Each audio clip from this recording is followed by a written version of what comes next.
Feja dhe morali i një personit pëlqehet, por pamjen ka më dyshje.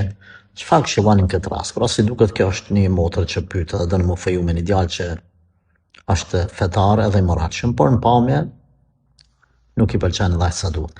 Na themi në radhë të parë, kjo është kryesorja, feja dhe morali. Kështu pejgamberi alayhis salatu wassalam na ka këshilluar. Por nëse gjendet pastaj edhe bukuria, alhamdulillah, akoma më mirë. Kur themi bukuri, nuk ka bukuri absolute tek njerëzit. Dikush e pëlqen një lloj pamje, dikush tjetër një lloj pamje tjetër. Prandaj është relative. Gjithsesi, nëse ke 2-3 opsione, domethënë një djalë fetar edhe moralshëm, edhe jo aq të bukur që mesatarisht, edhe tjetri është akoma më i bukur, tjetri akoma më i bukur, zgjedh atë që të flan në zemër.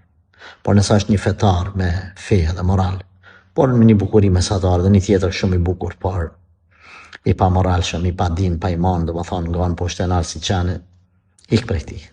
Kur mos u marton me ta. Ndoshta në raste të tilla më mirë është heq mos me nejt pa martu se sa më martu me njerëz të tillë. Sepse ose kanë me ta nxi jetën, ose kanë me të bërë si vetë.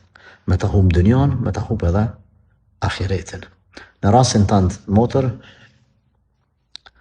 fal namaz istikhare, namaz për me ta mush Allah mendin, ka është hajër dhe bereqeti, konsulto edhe me ndonjë të afërt tonin, edhe vendos çështë pushon zemra. Nuk është patjetër me feju këtë djalë.